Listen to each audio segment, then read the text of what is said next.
divadla Spolčíka bolo vyvrcholením nášho večera, čo sa týka kultúrneho programu. Dovolte mi, aby som sa poďakoval za ich vystúpenie, ako aby som sa poďakoval aj ochotníckým divadelníkom z Jakubovej Vole, folklórnemu súboru Voľančan z Jakubovej Vole, ako aj všetkým, ktorí akokoľvek mierou prispeli k úspešnému priebehu tohto stretnutia. Tento večer, alebo tento podvečer sa ešte nekončí, bude pokračovať besedou v oblasti ochotníckeho divadla a ešte pár technických poznámok. Teraz po ukončení kultúrneho programu bude podaný guláš a bude podané občerstvenie. Čiže prajem vám ešte príjemný večer.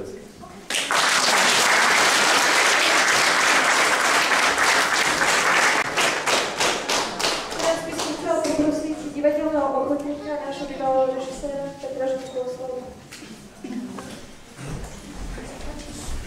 Bože, súhej. Pozerám plno známych tvári. Niektorí už aj zostarli. A ja? Čudné. Ale no, viete, tu taká filozofia, taká múdra vec koluje medzi nami, že tak rýchlo zostarneme, keď už prestaneme niečo robiť. Viete, kým ešte človek chodí do roboty, kým ešte robí tamto, hento, tak ešte není starý.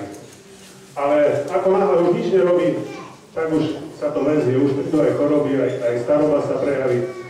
A jedným takýmto liekom na také spomalenie zostarnutia by mohlo byť aj niečo robiť, niečo okolo divadla. Preto sa tu takto snažíme obnoviť tú tradíciu, aby aj vy ste tak pomaly alebo pomalejšie starli, aby aj vy ste vyvíjali nejakú činnosť.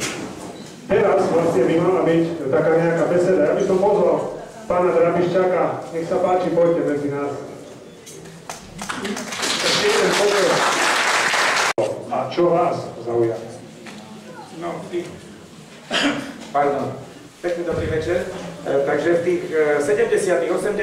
rokoch sme mali veľmi pekné spomienky aj na Jakubovú Voľu, keď sme s vašim starým divadelným súborom chodili po rôznych súťažiach a dokonca sme sa aj stretli v C kategórii, ešte myslím v 72.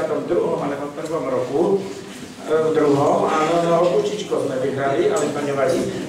Nasledujúci rok sme potom boli preradení do B kategórie, ale to je práve o tom, že musí sa zísť veľmi dobrá partia hercov a predovšetkým aj režisér a tí, ktorí ako vedia ich dať dokopy. Takže o tom to všetko je. Presne tak. Teraz ešte, keď už tak sa môžeme uvoľniť, už vlastne neviem, aký program je teraz, ešte tu ešte nejaký guláš alebo tak. Voľný program. Takže voľne si môžeme to dávať. Ja by som chcel, keď tu bola tá filmová projekcia, jedna taká komická situácia sa tu stala, ktorá sa traduje, aj keď bol minulý rok nejaká spomienka, tak to vlastne vytiahli a zopakovali. Totiž aj vy ste hrali divadelné predstavenie Žobrácké dobrodružstvo. Hrali ste?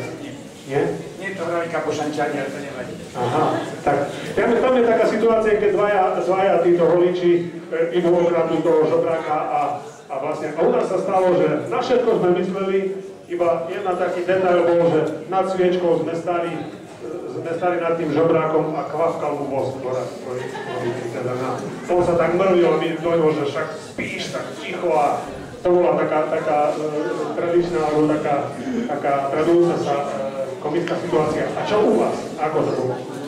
No tak ja konkrétne hrajem divadlo od 72. roku, čiže to už je dosť dávno. Prebral som potom ako niektoré veci, ako režiu a tak ďalej po mojom otcovi Neboščíkovi, ktoré určite poznáte, ale tých situácií srandovných bolo strašne veľa. No stalo sa nám aj to, na predstavení hovorím, nie na skúške, že kde je Janko Rankoš, má byť na scéne. Janko Rankoš je prosím pekne v krčme, ale u nás krčma není tak, jak od vás na druhú stranu, ale taký kilometr. No tak sa jednoducho vymenili scény, uhralo sa niečo, to, čo malo byť potom, a to bolo predtým, a potom prišiel Janko Rákoš a zahlasil. Tak ja som tu už bol včera, co za šport chcete? Čiže vynáška. Dobre. Teraz poprosím aj ostatných z vášho súboru. Máte nejaké veselé príhody ešte niekto? Majú, ale ja poviem ešte jednu.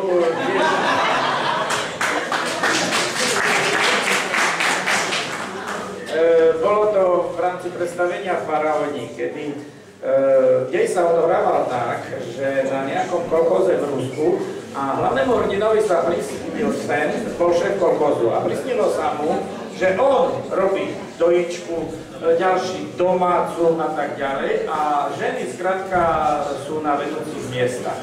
A môj bratranec, nebožčík, veľmi dobrý herec Jožko Vavrek, hral v tom prvom detstve akože na družstve mechanizátora a potom hral krmiča svin.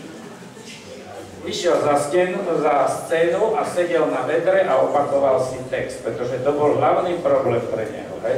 A teraz, keď bola 10 sekúnd do toho, aby išiel na scénu, tak zakričal, ja nemám vedro. A my všetci pozadu sme behali, zhaňali sme vedro, potom mu režisér hovorí, tak choďte z vedra.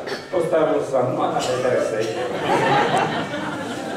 Dobre, tak to sú tie stresy. Teraz som bol práve upozornený, aby všetci členovia vášho súboru, aj nášho, teda Voľančanu, aby ste sa teda zhromaždili tu na javisku, aby sa urobilo nejaké foto spoločné, ako taká družovná partia. Ďakujem pekne. Ja ešte keď môžem na záver povedať, boli ste veľmi dobré obecenstvo a nielen pre nás, pre cudzích, ale hlavne pre svojich, čož je samozrejme, pretože my vieme, že najlepšie sa hraje pred domácim obecenstvom, pretože každý tam na svojho, či už známe očibak, učiteľka, či už kučí a tak ďalej. Ale napriek tomu vám veľmi pekne ďakujem a prajem túto vašim funkcionárom a starostom a ďalšími, aby to divadlo v Jakubovej Voli sa dostalo znovu na úroveň, ako bolo pred tými 30 a 40 rokmi. Ďakujem.